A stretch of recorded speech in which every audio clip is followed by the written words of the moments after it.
대림절 첫 번째 주일입니다.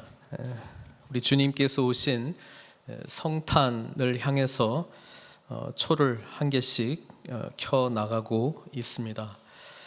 이미 우리를 위해서 이 땅 가운데 오신 주님, 그리고 앞으로 오실 주님, 우리가 함께 기다리면서 하나님께서 우리들에게 베풀어 주실 그 은혜 가운데 깊이 나아가는 대림절 기간이 되기를 주님의 이름으로 축원드립니다. 침묵하지 말고 말하라 라는 제목으로 우리 하나님의 말씀을 증거하겠습니다. 바울은 아덴에서의 사역을 마무리하고 우리 18장 1절에 보니까 고린도에 이르렀다. 성경은 그렇게 기록을 하고 있습니다. 아덴이라고 하는 도시가 철학의 중심지, 사상의 중심지, 모든 새로운 아이디어가 들려지고 전해지고 사람들이 알려고 했던 그런 사상의 도시였다면 고린도는 좀 독특한 도시입니다. 지도를 보시면 아덴하고는 가까이 있습니다. 약 46마일 정도 서쪽으로 가면은 고린도라고 하는 항구 도시가 있고요. 그다음에 고린도가 그 양쪽으로 이렇게 항구가 따로 있습니다. 그래서 동쪽에서부터 오는 물품, 서쪽 로마로부터 오는 물품들이 교류되는 이런 무역의 중심지, 그러니까 우리로 말하면 이제 뉴욕 같은 그런 상업이 굉장히 이렇게 활발하게 이루어지는 곳입니다. 또 그때 당시 그리스의 유명한 경기장이 이제 네 군데가 있는데 고린도 옆에도 경기장이 있었습니다. 그래서 스포츠가 굉장히 발달되어 있었습니다. 그러니까 사람들이 많이 모이니까 뭔가 자신들의 시선과 관심을 빼앗을 수 있는 그런 것들이 많이 발달했다라고 하는 것이죠. 그래서 눈에 보이는 것들이 많이 발전했습니다. 그래서 그리스 양식 중에서도 고린도 양식이라고 하는 고린도에서 만들어낸 그런 양식이 있을 정도로 그런 문명, 문화 이런 것이 많이 발전되어 있는 도시입니다. 사람들이 많이 모여 있기 때문에 각 신들을 향해서 성전에서 많은 축제 이런 것들도 이루어졌던 아주 문화적으로 활기가 넘쳤던 도시입니다.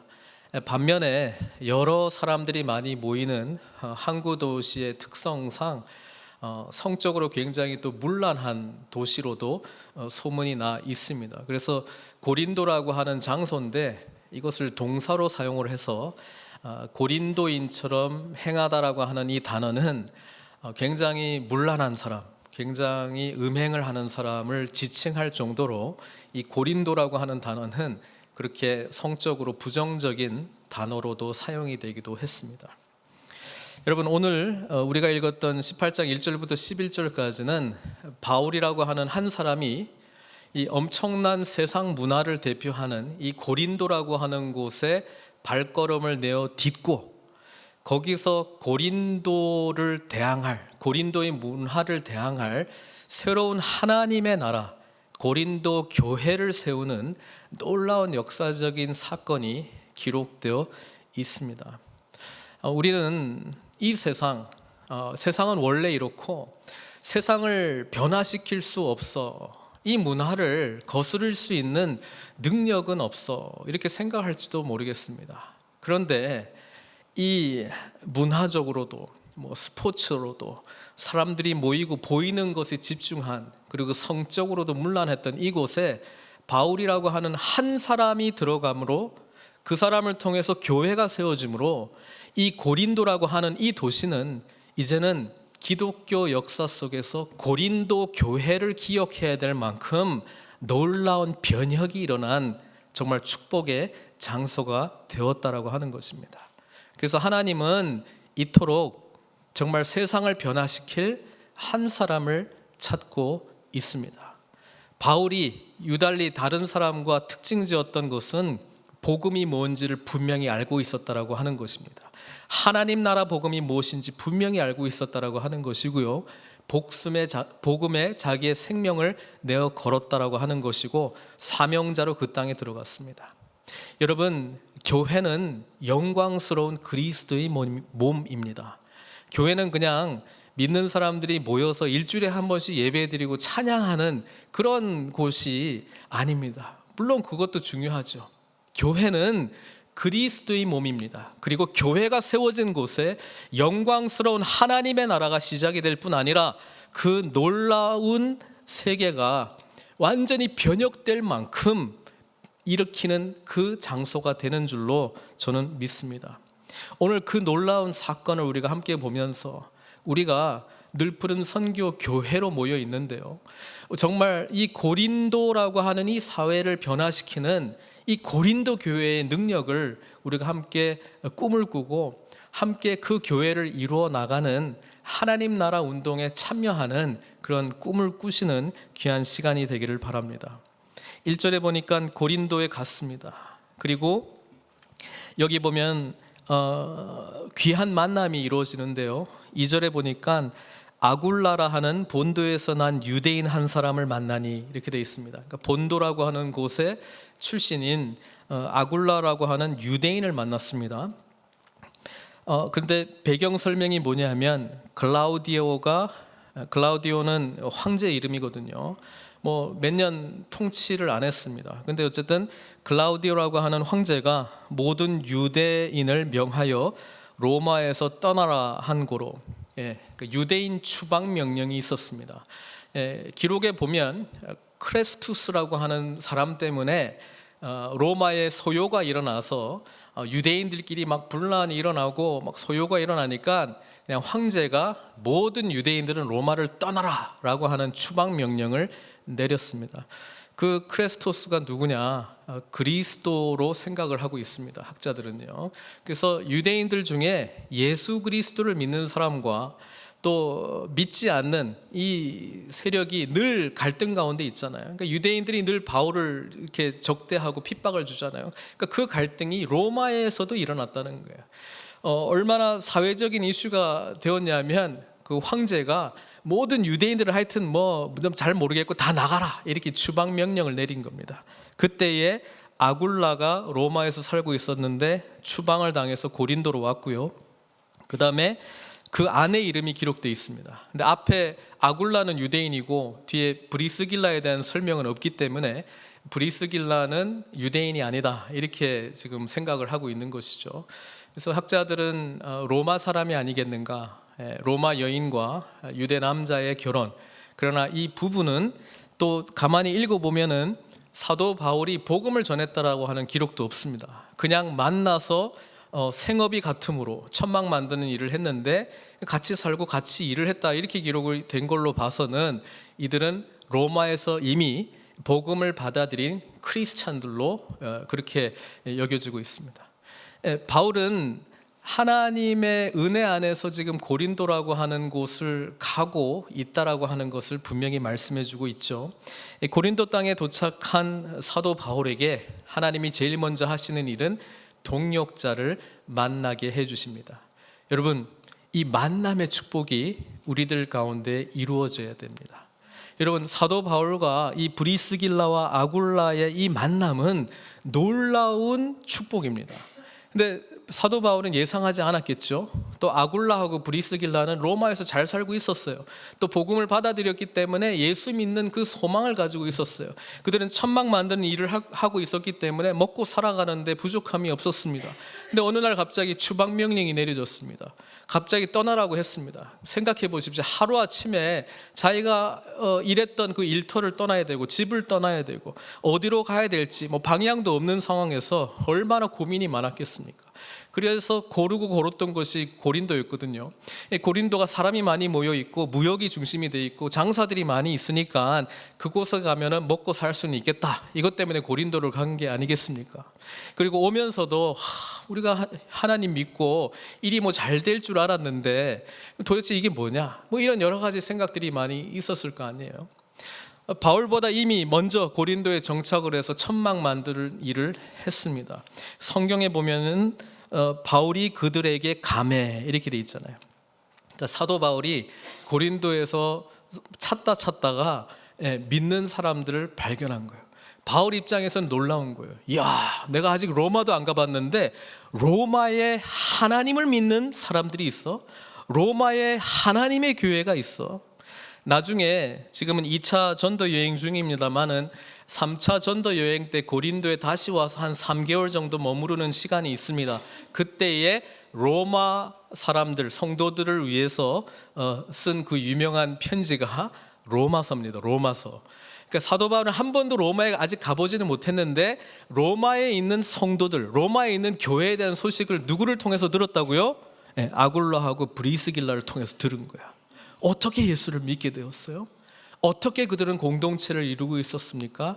들으면서 깨닫게 된 게 있죠. 아직 복음의 진리가 확고하게 심겨지지 않았구나. 예수님은 만나고 복음이 시작이 되긴 했는데 여전히 어떤 사람들이 있을까요? 유대인 중에 예수 믿은 사람들은 예루살렘 교회처럼 야, 예수 믿는 건 좋은데 그래도 유대인이 먼저 되고 난 다음에 할례도 하고 유대 율법을 지키면서 하나님을, 예수님을 섬겨야 되지 않겠냐, 그런 사람들이 여전히 있었을 거고요. 이방인 중에 예수님 믿은 사람들은 우리가 왜 그렇게 해야 되냐, 우리는 예수님만 믿어도 된다, 뭐 이런 것 때문에 여전히 교회 가운데 갈등이 있지 않았겠습니까? 그래서 그 유명한 기독교의 정수라고 할 수 있는 교리적인 서신인 로마서가 기록이 됐다라고 하는 것이죠. 바울은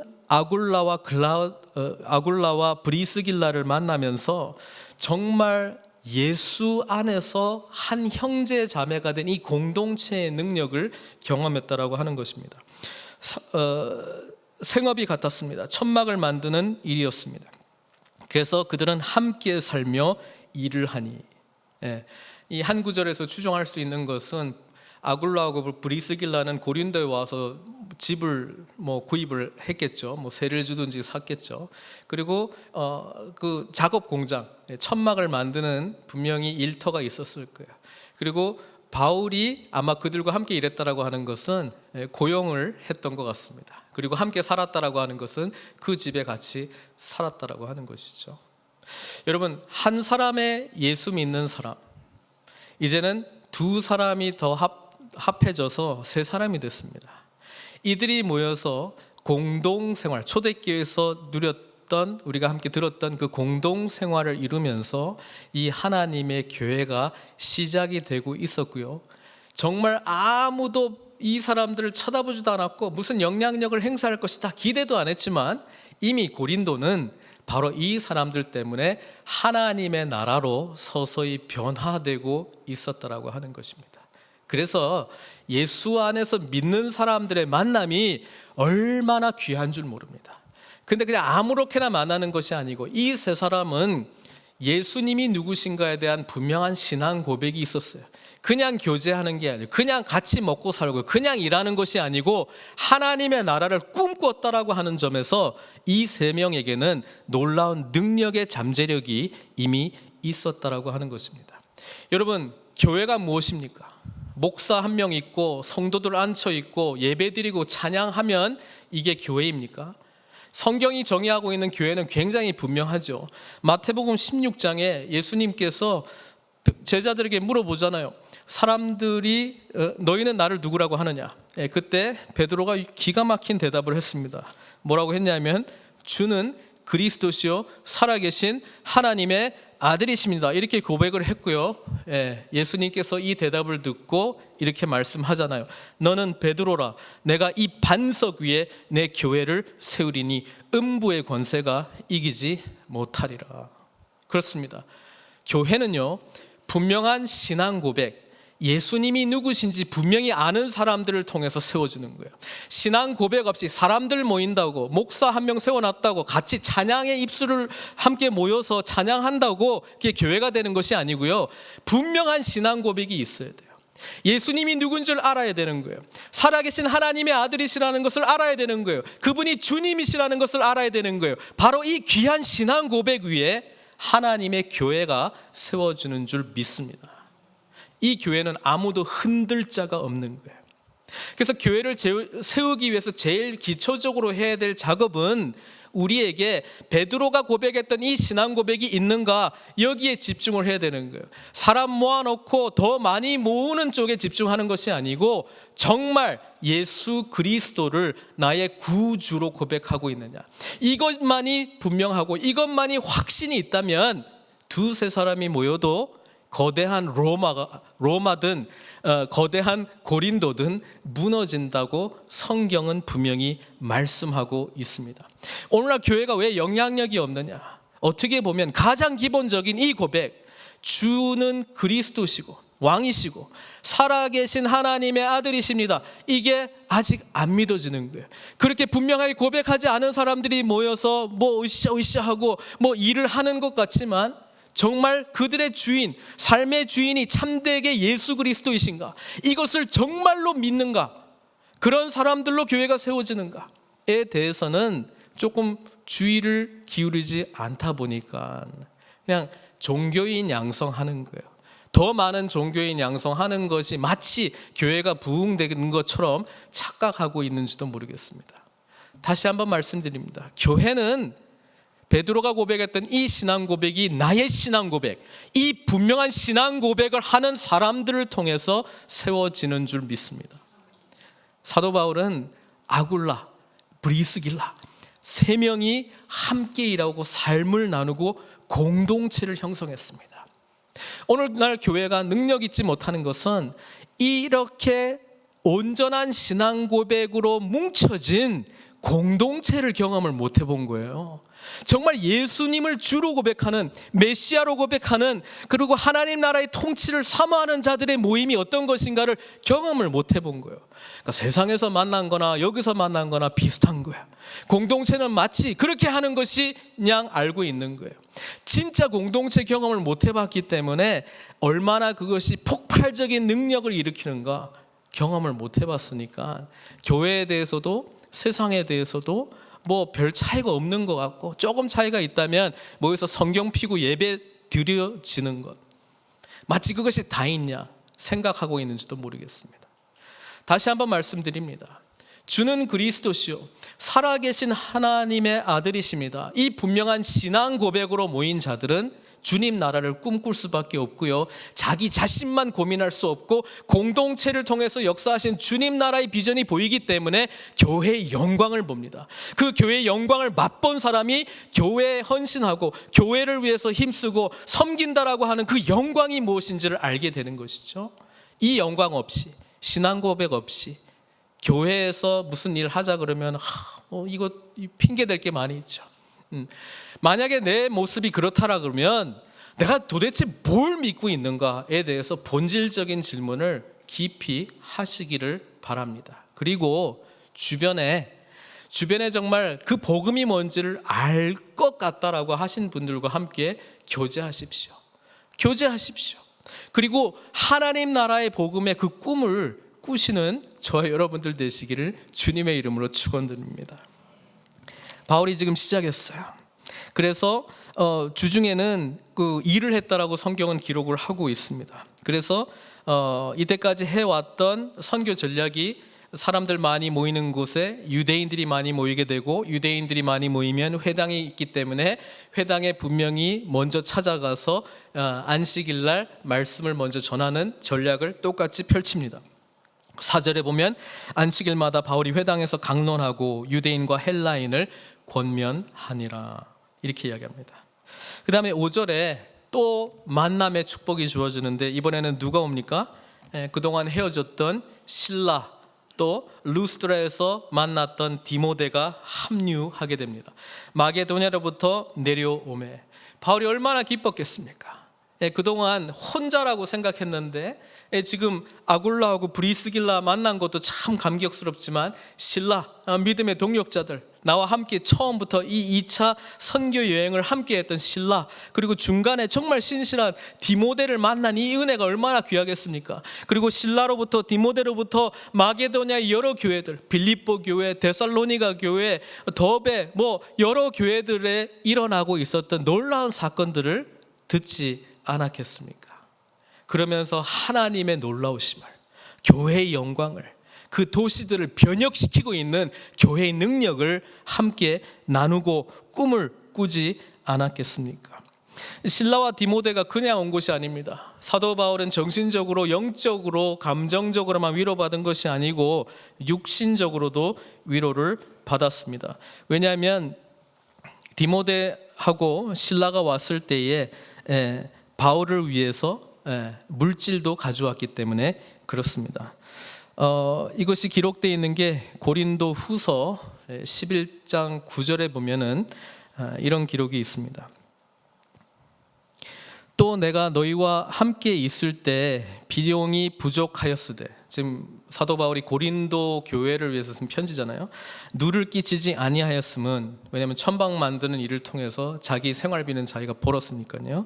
마게도냐에서 온 형제들이 나의 부족한 것을 보충하였습니다. 이 마게도냐에서 온 형제들이 누구겠어요? 디모데하고 실라. 그러니까 물질을 가지고 온 거예요. 이 물질은 어디서 났겠어요? 뭐 빌립보 교회든 데살로니가 교회든 교회에서 헌금해가지고 우리가 사도 바울 당신들의 사역에 이 예물이, 물질이 사용되기를 원합니다. 이걸 가지고 온 거예요. 그렇죠? 그래서 사도 바울이 지금 5절부터 보면은 바울이 하나님의 말씀에 붙잡혀, 이 말은 이제는 말씀에만 전념했다는 겁니다. 그동안에는 먹고 살아야 되니까 브리스길라하고 아굴라 거기와 함께 일하면서 복음을 전했다면, 이제는 생활비가 해결이 됐으니까 뭐에 전념했다고요? 말씀 전하는 데 전념했다는 것을 지금 기록을 하고 있습니다. 바울이 하나님의 말씀에 붙잡혀 유대인들에게 예수는 그리스도라 밝히 증언하니, 복음을 줄이면 예수는 그리스도, 이렇게 되는 거예요. 예수는 왕이시기 때문에 하나님의 나라가 온 거예요.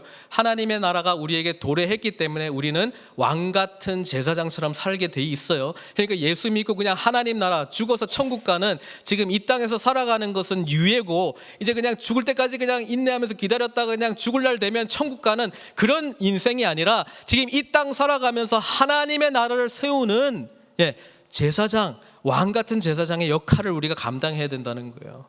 우리는 하나님으로부터 선한 일을 하기 위해서 부름을 받은 사람이라는 것을 하나님은 깨닫기를 원하세요. 우리가 만나고 있는 사람들과 함께 예수 공동체를 이루기를 원하고 계시는 거예요.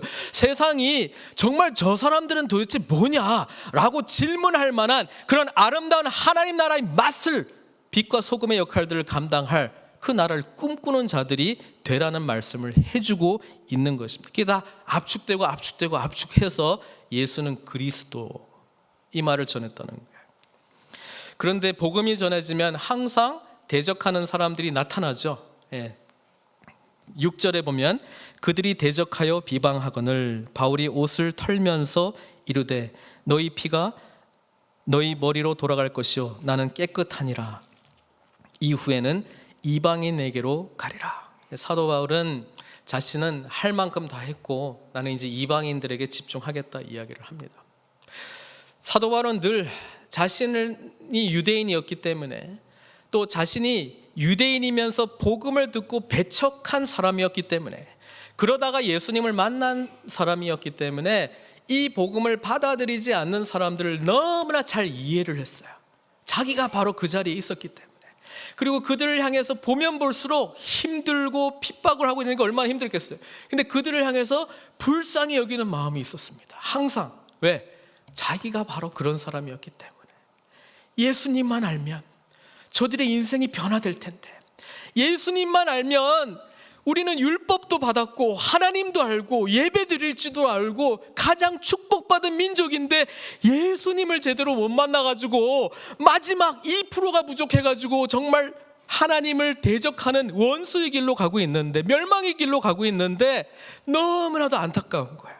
그래서 이방인의 사도로 부름을 받았지만 항상 유대인들에게 마음이 있었다라고 하는 것을 우리는 기억할 필요가 있어요. 핍박을 해도 전하고 싶어요. 전하고 싶었어요. 그러나 이 핍박은 엄청난 고난이잖아요. 죽을 뻔하였고, 또 혼자만 믿고 예수 잘 섬기다가 그냥 죽으면 괜찮을 것 같은데, 공동체가 있으면 또 두려워지잖아요. 그렇잖아요. 나는 도망가고 다른 사람이 또 핍박받으면 어떡하지? 우리 공동체가 정말 위험한 일에 처하게 되면 어떡하지? 여러 가지 어려움들이 있었을 거예요. 그런데 하나님께서는 귀한 믿음의 동지들을 또 일으켜 주십니다.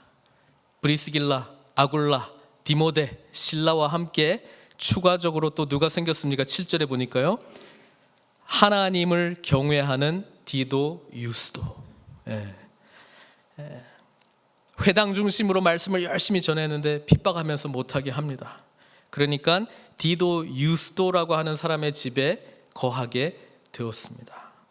이 디도, 유스도는 유대인이 아니고 이방인이죠. 그러나 경건한 이방인이었기 때문에 하나님을 믿는, 이제는 예수님을 믿는 그런 신실한 크리스찬이 된 사람입니다. 그 사람의 집에 들어갔는데 마침 어디예요? 또 회당 바로 옆에. 유대인들이 더 화가 나겠죠. 쫓아냈더니 바로 옆집에 이 동정업계를 이제 차린 거잖아요. 그래서 지금 디도, 유스도라고 하는 사람 집에 들어가서 또 복음을 열심히 전했고, 8절에 보니까 또 한 명이 또 추가됐어요. 누굽니까? 회당장 그리스보. 그러니까 어느 집 옆에 있느냐도 중요한 것 같아요. 이 회당장이 디도, 유스도도 예수님을 믿었지만 예수님은 또 유대인일 거잖아요, 그렇죠? 회당장 그리스보가 예수님을 믿게 되었고, 그리스보뿐 아니라 누가요? 온 집안, 자기 가족들뿐 아니라 식솔들, 뭐 하인들, 뭐 다 포함해서 주를 믿으며. 근데 여기서부터 놀랍습니다. 이때까지는 누구예요? 브리스길라와 아굴라, 실라와 디모데, 그 다음에 디도, 유스도, 그리스보, 여기까지 6명이잖아요. 그렇잖아요. 바울까지 하면 이제 7명 되는 거잖아요. 7명이 같이 신실하게 예수님을 믿고 섬기는 공동체가 되니까 그 다음부터는 어떻게 된다고요? 갑자기 수많은 고린도 사람도 듣고 믿어 세례를 받았다, 이렇게 됩니다. 그러니까 중요한 건요, 정말 신실하게 예수님을 아는 사람들의 능력 공동체가 우리 가운데 있는가? 7명만 모이면 수많은 고린도 사람들은 금방 오는 거예요. 중요한 것은 이렇게 완전수로 구성되어 있는, 완전하게 신앙 고백을 하고 완전하게 예배 공동체를 이루고 완전하게 주 안에서의 그리스도의 몸된 공동체를 이룰 그 사람들이 있느냐? 성경은 우리에게 질문하고 있는 것입니다. 이 공동체만 있으면 수많은 고린도 사람 듣고 세례를 받습니다. 성경 퀴즈 한 개 내겠습니다. 사도 바울이 지금 보니까 고린도 사람도 듣고 믿어 세례를 받았더라 이렇게 돼 있잖아요. 사도 바울이 세례 준 사람은 몇 명일까요? 수많은 사람도 믿고 세례를 받았더라 이렇게 돼 있는데, 사도 바울이 세례 준 사람은 몇 명이나 될까요? 맞히면 제가 커피 한 잔 사드리겠습니다. 상품이 너무 작나? 정확한 숫자는 사실 모릅니다. 그런데 고린도전서 1장 14절에서 17절 한번 읽어보겠습니다. 바울파, 예수파, 아볼로파 이런 거 따졌잖아요. 그때 나왔던 논쟁 중에 뭐냐면, 나는 세례 준 사람이 요 사람들밖에 없다, 이렇게 사도 바울이 직접 편지에다가 썼어요. 나는 누구하고 누구요? 그리스보는 누구예요? 회당장이잖아요. 그리스보와 가이오 외에는 너희 중 아무에게도 내가 세례를 베풀지 아니한 것을 감사하노니, 이렇게 되어 있습니다. 그래서 지금 이 가이오가 누구냐? 학자들은 아까 디도, 유스도라고 생각합니다. 로마식 이름이 3개거든요. 그래서 가이오, 디도, 유스도였을 것이다. 그래서 이 두 사람에게 세례를 베풀고요. 또 쓰다 보니까 기억난 집안이 하나 있어요. 쓰다 보니까 또한 16절에 보니까 스데바나 집 사람에게 세례를 베풀었고, 그러니까 스데바나뿐 아니라 집 사람이니까 이제 집 사람들이 몇 명인지 모르잖아요. 그래서 제가 모른다라고 말씀드렸습니다. 어쨌든 뭐 적어도 3명 이상, 그리고 스데바나 집 사람들이니까 많이 주지를 않았어요. 그럼 도대체 수많은 고린도 사람에게 세례를 준 사람들은 누구냐 그러면 누가 줬겠어요? 실라, 디모데, 아굴라, 브리스길라 이런 사람들이 세례를 계속 줬을 것입니다. 예수님을 믿게 된 사람들이 바로 세례를 줬을 것이다. 이 세례의 의미는 당신들도 우리와 함께 구원받은 그리스도의 몸된 공동체에 포함된 하나님의 자녀들, 왕 같은 제사장들입니다. 그 의미잖아요. 그 의미잖아요. 이 놀라운 일들이 일어나기 시작합니다. 그런데 아까 제가 말씀드린 대로 숫자가 늘어나면 늘어날수록 사도 바울은 또 고민이 되는 거예요. 왜냐하면 유대인들은 계속 자기를 죽이려고 혈안이 되어 있지, 이 그리스도의 공동체를 핍박하기 위한 또 다른 공동체는 만들어져 가고 있지, 위험에 노출됐단 말이에요. 그렇죠? 그때 우리 하나님께서 밤에 환상 가운데 찾아오셔서 말씀하십니다. 여기서 또 퀴즈를 내겠습니다. 바울은 사도행전에서 환상을 몇 번 봤을까요? 3번요? 딱 2번밖에 없어요.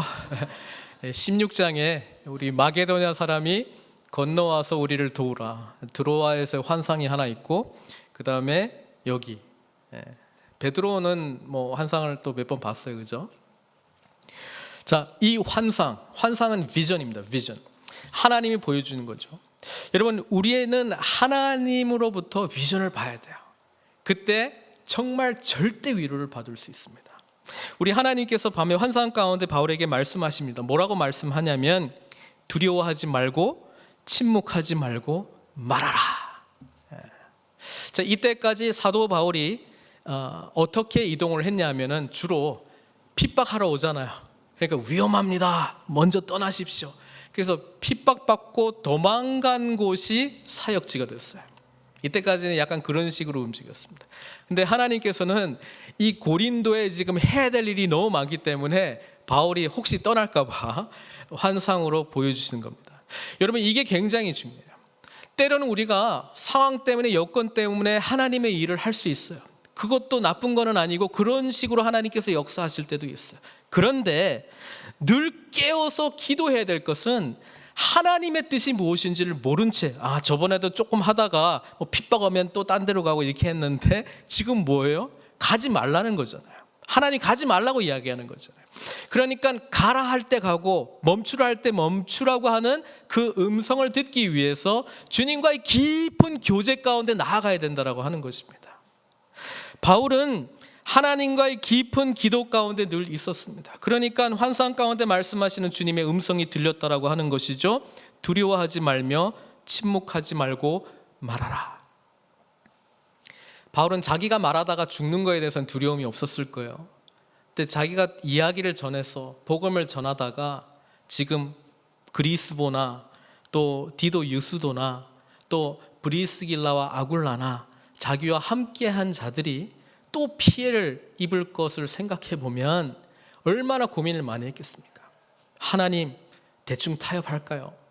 하나님, 이 정도 선에서 멈추고 조용히 갈까요? 하나님, 어떻게 해야 됩니까? 다른 데로 이동해야 될까요? 계속 복음을 전해야 될까요? 계속 핍박이 임할 걸 알면서도 이 어린아이들도 있는데, 가정들도 있는데, 생업들도 있는데 제가 무리하게 담대하게 복음을 전하면서 하나님, 피해가 입히면 어떻게 됩니까? 그들이 좌절하고 힘든 고통 가운데 나아가는 것을 원치 않습니다. 그때 하나님이 이렇게 말씀하시니까 얼마나 위로가 됐겠어요. 하나님이 직접 말씀하십니다. 두려워하지 말고 침묵하지 말고 말하라. 확신 가운데 더 담대하게 이야기했겠죠. 그 다음에 10절 말씀입니다. 하나님의 위로하시는 말씀이 뭐예요? 내가 너와 함께 있음에. 바울은 하나님이 자기와 함께 있다라고 하는 것을 모를까요? 알죠. 그런데요, 때로는 우리가 이미 다 알고 있는 것을 들을 필요가 있어요. 우리 가족들 사랑하잖아요. 사랑하죠. 사랑하잖아요. 그런데도 사랑한다라는 말을 들어야 된단 말이에요. 그게 얼마나 우리에게 위안이 되고 힘이 되는 줄 몰라요. 그렇잖아요. 하나님이 직접 말씀하십니다. 내가 너와 함께 있다. 저는 이것보다 더 큰 위로는 없다고 생각합니다. 상황이 아무리 힘들어도요, 정말 주님의 음성이 내가 너와 함께 하노라, 이 말 한마디면 정말 위로가 될 것 같아요. 정말 위로가 될 것 같아요. 바울에게 이 음성이 들려졌습니다. 그리고 뒤에 하나님께서 약속해 주십니다. 어떤 사람도 너를 대적하여 해롭게 할 자가 없을 것이니 이는 이 성중에 내 백성이 많음이라. 두 가지를 이야기합니다. 하나님께서 보호해 주시겠다고 말씀하셨습니다. 또 하나는 아직 네가 해야 될 일이 있어. 지금 앞으로 예수 그리스도를 왕으로 모시고 예수님을 믿고 구원받을 나의 백성들이 여전히 이 도시에는 많아. 이렇게 이야기를 한 거예요. 그 사도 바울이 작심하고 이 11절에 보니까 1년 6개월을 머물렀다. 성경은 그렇게 기록하고 있습니다. 여러분, 이 1년 6개월 동안 저는 확신 있게 이야기합니다. 이 1년 6개월 동안의 이 사역처럼 행복했던 시절은 없었을 거라고 저는 생각합니다. 왜 그런지 아세요? 핍박이 없을 거라고 이야기했잖아요. 보호해 주신다라고 이야기했잖아요. 담대히 말씀만 선포하라고 그랬잖아요. 그리고 하나님의 백성, 이 돌아올 하나님의 백성이 많을 거라고 이야기했잖아요. 그러니까 앞으로 볼 거는 그리스도께로 돌아오는 사람들만 수없이 더 많이 볼 거라고 하는 말씀이잖아요. 예? 우리가 교회를 하는데 1년 6개월 동안 아무 일도 없어. 예를 들어서. 그리고 늘 힘들어. 그리고 지금 이게 위험한 상황인지 아닌지 분간이 안 돼.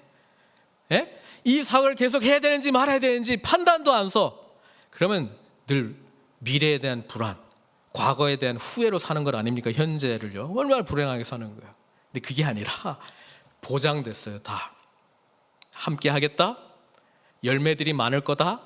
그리고 핍박과 환난에 대해서는 걱정하지 마라. 내가 다 지켜줄 거야.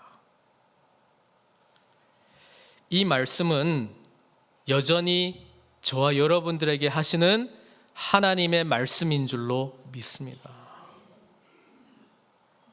그러니까 가끔 우리는 서로에게 이 이야기를 해줘야 될 것 같아요. 하나님 당신 사랑한다고. 하나님이 당신과 지금 함께 있다고. 하나님께서 당신을 지켜주실 거라고. 아직도 당신을 통해서 이루고자 하는 하나님의 일들이 있다고.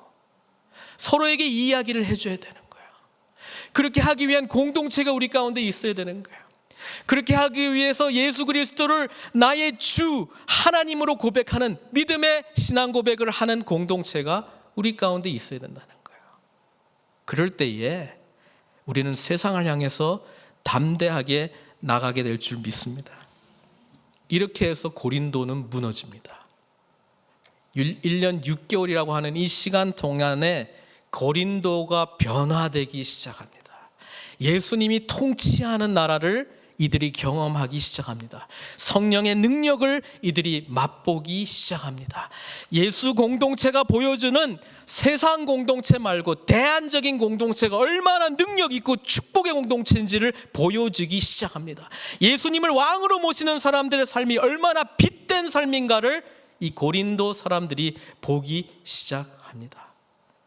교회 역사에서 고린도는 세상 사람들 기준에 타락한 도시, 문화가 꼽혔지만, 고린도 양식도 있었지만, 훌륭한 경기장도 있었지만, 우상 숭배가 판을 쳤던 음란한 곳으로 기억하지만, 적어도 우리 믿음의 사람들의 눈에는 하나님의 나라가 온전히 믿음의 사람, 믿음의 공동체를 통해서 세워지고 이 고린도 사회를 영향력 있게 뒤바꿔버린 교회의 영광을 맛보는 사건으로 우리는 기억하는 줄 믿습니다. 이 교회의 꿈을 함께 꾸신다면 우리 늘푸른 선교교회도 하나님의 놀라운 능력으로 쓰임받게 될 줄 믿습니다. 그러기 위하여 우리의 가장 본질적이고 중심적인 신앙 고백으로 돌아가시고요, 내가 정말 무엇을 믿는가 집중하시고 분명한 신앙 고백을 하시는 분들과 함께 아름다운 만남의 축복을 누리시면서 주님 나라 꿈을 함께 꾸는 저 여러분들 되시길 주님의 이름으로 축원드립니다. 함께 기도하겠습니다. 분명한 신앙 고백이 있는 한 사람, 분명한 신앙 고백을 하는 공동체, 바로 그런 사람들을 통해서 교회의 영광을 하나님께서는 맛보게 하십니다. 여러분, 내가 과연 무엇을 믿고 있는가? 그 분명한 신앙 고백이 나에게 있는가? 정말 진지하게 질문하셨으면 좋겠고요. 무엇보다도 나에게 이런 분명한 신앙 고백을 하는 사람들과의 공동체를 누리고 있는가? 이 질문에 대해서 더 깊이 생각했으면 좋겠습니다. 이 공동체를 맛보지 못해서 교회가 능력을 발휘하고 있지 못합니다. 정말 예수 믿는다는 것이 무엇인가를 보여주는 공동체를 세상이 맛보지 못해서 우리를 향해서 비아냥거리는 말투와 조롱 섞인 언어들이 교회를 끊임없이 공격하고 있습니다.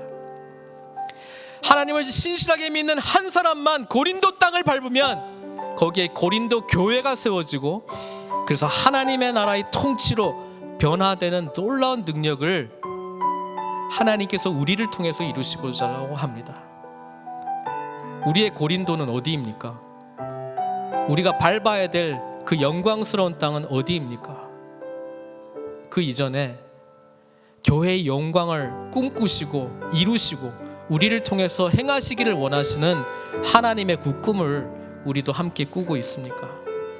이 여러 질문들 가운데에 마음에 와 닿는 대로 기도로 반응하는 시간 갖도록 하겠습니다.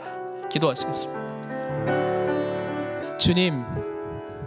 주님께서는 하늘 영광 버리시고 이 땅 가운데 인간의 몸을 입고 이 땅 가운데 내려오셨습니다.